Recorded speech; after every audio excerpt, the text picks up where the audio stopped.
on Monday, we saw the Telegraph ran this headline, which bemoaned a shortage of organ donations due to the increase in deaths at home since COVID. I wonder why that could be.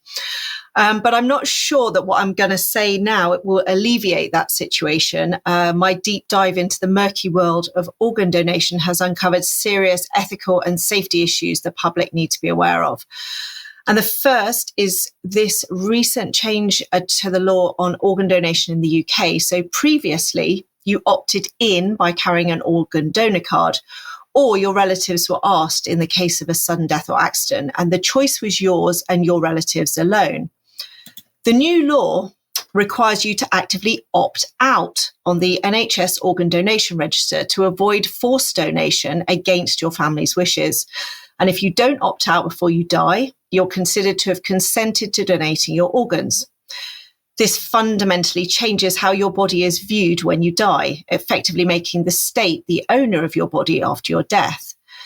Now, this drastic change to the law has not been well publicised. I think many people are unaware of it or what they need to do to opt out.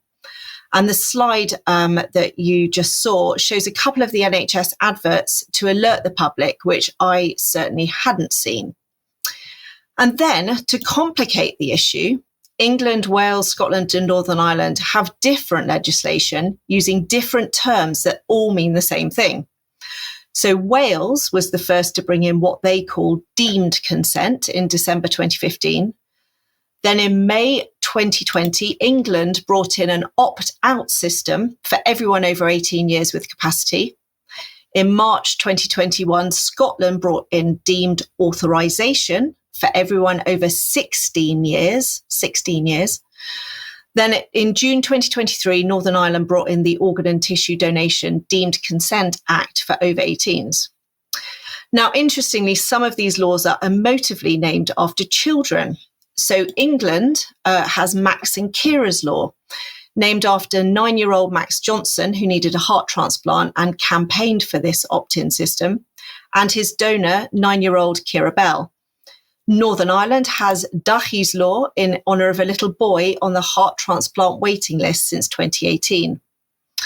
Now, the reasons given for changing the law are firstly the shortage of organs for donation and also to allow more people to save more lives.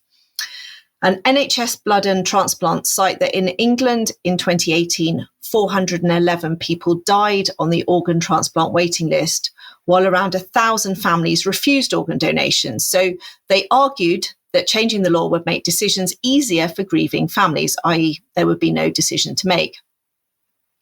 So the way the new law works in practice is that specialist nurses will speak to the family who do have a quote soft opt-out option if no decision has been registered. But if you have given consent, your family will be encouraged to agree with your decision and crucially will have no legal right to override your decision. And we're about to see a clip from an NHS training video which shows a role-played situation where the relatives of the dying patient have never heard of the change in the law. They'd never discussed organ transplantation. They are shocked that the law assumes he has consented and they appear reluctant. And I'm just going to show you the minute at the end, which shows the nurse explaining how this works. We need to make a decision today. I don't want you to think about it as making a decision, because like I said before, the way that the law works now is to try and take the pressure off families that find themselves in this position on this, obviously, the saddest day. So what we'll be asking for is your support in helping Philip to become a donor. I don't know. It sounds like a good thing. I just think he's been through a lot already, you know.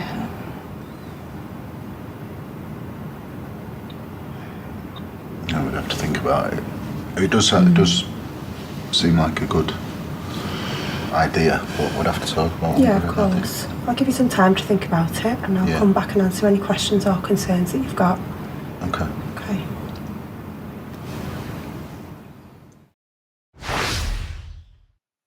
Okay, so you are strongly encouraged to record your decision on the NHS organ donor register and make sure your family know your decision and that any children over the age of 18 or 16 in Scotland have done the same. And even if you're happy to donate, I think it's worth considering whether to opt out anyway, allowing your family to make the decision within the context at the time, rather than the state making the final decision.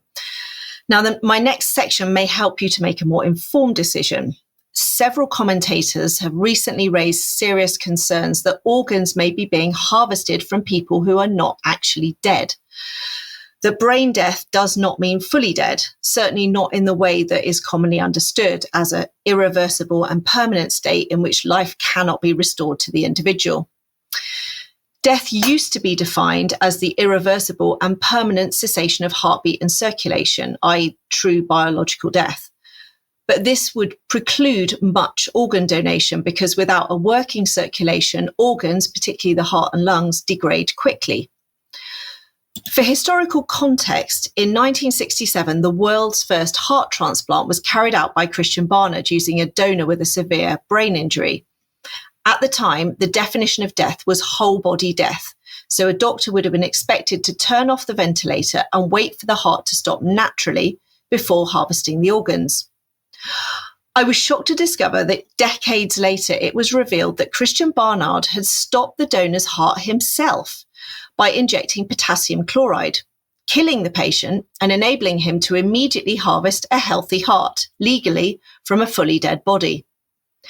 Having not disclosed this criminal act, Barnard became an international sensation and Playboy, featuring on the front of Time magazine. Then the following year, in 1968, the Harvard Committee redefined death to include neurological criteria, with a new diagnosis of brain death, defined as an irreversible coma with no respiratory function. They justified this expansion of the definition of death on utilitarian grounds. Firstly, to reduce the burden on the patient, family, hospital, and society from comatose patients. And secondly, to facilitate organ harvesting from patients who didn't meet the dead donor rule, the rule that you are completely dead before your organs are removed, because they still had a working circulation and biological functions. This therefore enabled healthy organs to be procured. Now, the UK currently has no statutory definition of death, but the British Transplant Society defines it as the permanent loss of the capacity for consciousness and loss of all brainstem functions, which can result from either the permanent cessation of circulation or from catastrophic brain injury leading to so-called brain death. Now, donation after circulatory death actually only requires 5 minutes of continuous cardiorespiratory arrest to fulfill the dead donor rule. But a person is unlikely to be fully brain dead after such a short time, so it's questionable whether the situation is irreversible. And there are many cases of people being successfully resuscitated after cardiac arrest for far longer than 5 minutes. So many argue that this constitutes a physician-assisted death, violating both criminal law and the central tenet of medicine to do no harm. And then in the summer of this year, Kate Shemirani, the nursing ethics campaigner and co-founder of the British Nursing Alliance, began to raise the alarm that organ donation protocols in the UK are unethical and dangerous because they're based on a legal fiction that brainstem death equals death. Kate argues that neither the scientific literature nor clinical practice supports the claim that brain death is equivalent to death, that there are many recorded cases of recovery in what was considered an irreversible situation. She also points out that brain-dead individuals maintain heartbeat, circulation, hormonal function, and can even gestate fetuses. Kate has published several excellent articles on her Substack and Facebook page over the last few months that are well worth a read. And these NHS guidelines for retrieving organs from brain-dead donors admit that spinal movements, which can appear, quotes, purposeful, are reported in as many as 50% of brainstem dead patients. But doctors are reassured that this doesn't invalidate the diagnosis of death. But then, disturbingly, they are encouraged to give muscle relaxants to patients prior to organ retrieval. And this paper even details the role of anaesthetists to provide sedation and analgesia to the donor during organ harvesting. Then in July this year, Robert F. Kennedy Jr.'s HHS announced that a 4-year federal investigation had uncovered serious ethical and safety violations in the harvesting of organs in the US. That hospitals had, quotes, allowed the organ procurement process to begin when patients showed signs of life. Secretary Kennedy stated, the entire system must be fixed to ensure that every potential donor's life is treated with the sanctity it deserves, and recently announced an agenda to reform the US organ transplant system. The federal investigation was triggered by the appalling case of Anthony T.J. Hoover, a man in his 30s who was admitted to hospital with a drug overdose. After 2 days of being unresponsive and being declared brain dead, his family agreed to remove life support so he could have his organ harvested. But as the procedure began, TJ woke up and started thrashing around on the bed and visibly crying. Staff members began to protest, but it was only when the procuring surgeon refused to participate that the procedure was finally stopped, and Hoover survived, although with brain damage. Subsequent investigations into Network for Hope, the organ procurement service, revealed 351 instances where donation was authorised but not completed. And of these, 73 had neurological signs incompatible with organ donation, i.e. were not brain dead. Also in the US, there are significant financial incentives to maximise organ and tissue harvesting, and the report described organ harvest teams as predatory, pressuring medical staff and families to expedite the procedure. And shockingly, organs are even being harvested from euthanized patients in assisted dying programs in the Netherlands, Canada, and Spain. For example, in Quebec, organ donation after MAID increased from 4.9% of deaths in 2018 to 14% in 2022. Then there's this paper on liver donation from MAID patients, which quotes Dr. James Shapiro saying that he hopes his study will allow a better understanding of the potential role of organ donation following MAID and how impactful it can be for saving lives of many people in their final act of generosity. And predictably, this has led to calls for similar practices in the UK if the assisted dying bill is passed, such as I think we've got a slide of a 2025 editorial in the BMJ. And we have a video clip of a former New Zealand MP speaking at the recent Assisted Dying Bill Select Committee hearing in the House of Lords last week, warning of the slippery slope that in just 4 years in New Zealand has led to harvesting of organs being commonplace from victims of euthanasia. So we'll roll that clip. A good example of that is organ donation. New Zealand now has created policies about taking organs from euthanized patients. Again, that was not specified in the law, and the civil servants have decided to pick up that ball and run with it. Okay, and then just a quick word from the organ recipient's perspective. We are also seeing medical ethics being violated with coerced vaccination, which was brought to the attention of UK Column by a parent of a teenager with a congenital kidney condition who will require a kidney transplant one day. Now, she had remained entirely unvaccinated because her parents decided it wasn't in her best interest. That decision led to harassment of the parents by doctors. They've had repeated pressure to vaccinate their daughter and were told she would eventually have to be vaccinated before she could have a transplant. Now, it turns out that catch-up vaccination is recommended, but it's not mandatory. But in practice, the recipient is not offered an organ unless they comply with the guidance.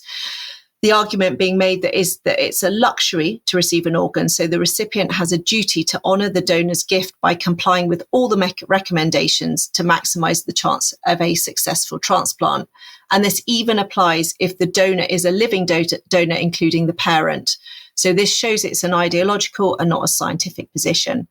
So I just want to finish with good news from Texas, where they have actually passed a bill very recently in September, House Bill 4076, which explicitly prohibits Texan hospitals from denying organ transplants based solely on a patient's vaccination status.